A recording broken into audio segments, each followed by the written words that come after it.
I managed to play the new Warzone early over in Los Angeles, and whilst everybody was talking about the new movement, the new gunplay, the things that had been fixed and improved, without a doubt to me, the best thing in this new version of Warzone is the new map Urzikstan, and today I wanted to talk to you about why.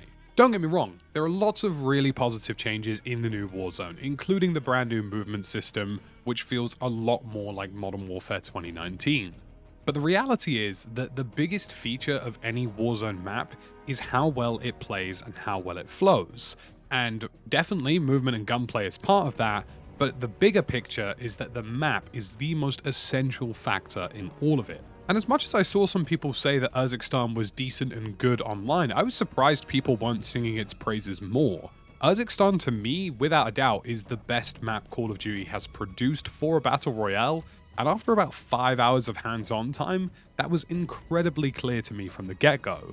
Now I have lots of footage of this new map, including a fly-through where I managed to dance around in a helicopter and show you guys all the little bits and details, and I wanted to use some of that footage today to illustrate to you guys the significant changes that Urzikstan has made, why this map is so good, and what the developers have done to make sure that this will be the best one yet. But if there was a way I could quickly summarize all the things I'm going to talk about, it's all about generational improvements. The developers have really taken everything that they've learned from Verdansk, everything they've learned from Mazrah, and everything that they've learned from Caldera, and I really feel like they've quantified all of those lessons into one really big experiment. Often with most video games, the big problem that you have with development teams is that they change all the time. They chop, change, things get messy, you lose experience, you gain experience, and you can lose sight of what makes certain things good or bad. I mean, you only need to look at Battlefield 2042 to see a game which clearly suffered from the fact that lots of veteran developers had left the title. But the total opposite of that seems to be the case with Urzikstan. The guys who have developed this map and the guys who have put it together very clearly play a lot of Warzone or have very clearly been part of the Warzone journey for a very long time now. And this leads me on really nicely to the first big improvement and the major part of Urzikstan that you will notice is goodbye open spaces, hello density. Now you can see this from the top-down version of the map, let alone even flying around it yourself. The amount of open green areas and spaces in the map is significantly reduced. This is like the polar opposite of Caldera. Not only are the points of interest themselves super dense with lots of buildings, lots of alleyways, lots of cover, and lots of different rotational routes, the in-betweens of those points of interest also have density to them. You will be able to move from one point of interest to another point of interest without having to cross a massive green open space. This was definitely something done better in Mazrah in terms of moving from one objective to the other without just crossing wide open spaces, but it was nowhere near perfect. And the problem with Mazrah in particular is that it relied on having a huge hill in the middle of the map for you to move from the north side to the south side. You had to rotate using these zip lines on the tops of mountains or parachuting off of those mountains in order to move from A to B without any issues. But this is the first time we've seen in Urzikstan the polar opposite of that. This map is flat and it has density to it, and you're not reliant on jumping off of major buildings or structures to traverse the map quickly. Instead, you have lots of different vehicles, helicopters, and a general flow of dense buildings to use to get from A to B without being spotted. There were a lot of times when we were playing this new map where I was caught out in the open and I found myself with cover around me, even in some of these wider open spaces. But once you're in and around the points of interest, which are the majority of the space, you have so many options at your disposal. And I think it really benefited how Warzone played, and this real focus on having map density without making the map super mountainy or hilly is one of the biggest improvements you're going to notice straight away. And I hope from the gameplay and fly-through you've seen in the background how apparent that is. There's just so much going on in these spaces. This leads me on to my second point about how this map is doing things well, and for me it's intelligent design decisions. This is the first Warzone map I've felt in a while where moving around the map, you can see they've thought about having fun, and you can also see they've thought about how Warzone works. The best fights in Warzone are the ones where you can outthink and outmaneuver an opponent, whether that's flanking them from some kind of distance or trying something a little bit crazy, rash, and irrational. You need to have the map work in certain ways to get that done. You couldn't really do that in Caldera because the wide open spaces punished you for trying to move from A to B, but it's encouraged in Urzikstan to move from A to B. And there's a couple of freeze frames on screen that I'm going to show you guys where I really feel like you could see what they were going for. And the first one is down in the Zavan city, and I think this is such a great example of trying risky gameplay, thinking about rotations, and giving the player flanking options and also options to just do something fun and crazy. And it's these massive skyscrapers in the middle of the city. You have, without a doubt, the most easy rotation to any of the other skyscrapers, be it horizontal or vertical zip lines, to flank opponents. You could drop in on these rooftops, you can flank in on these different buildings, and you could just try things that you wouldn't really be able to do in the current iteration of our Mazrah. It very much reminded me of when we had Nakatomi Plaza in the original Warzone Verdansk 84 map.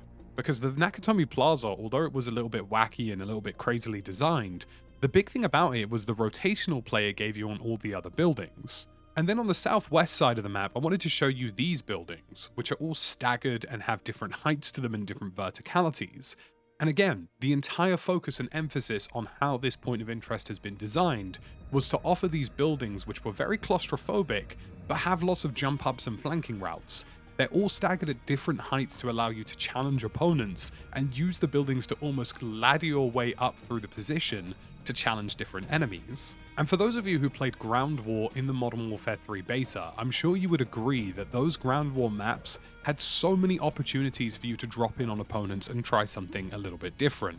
So this intelligently designed spaces, the ones that give you the fun, dynamic gameplay you expect from Warzone, is a huge bonus and one of the biggest improvements I've noticed personally from our Mazrah to Urzikstan. And I think they've built on that as well in another dynamic, which I think is my third pro of the Urzikstan map, and that is microcover. I've really spoken a lot about how much they've focused on the points of interest being fun and detailed, and how dense the map is, but you can forget just how easy it is to be caught in an open road in Warzone that has nothing to do with a point of interest. And microcover is a huge way of dealing with that, whether it's bushes, barricades, a brick wall, a little object here or there, just something to give you options even when things are a little bit messy. And I think this example on screen right now of these open green spaces and some of these rail track positions are a great example of how they've managed to change even this.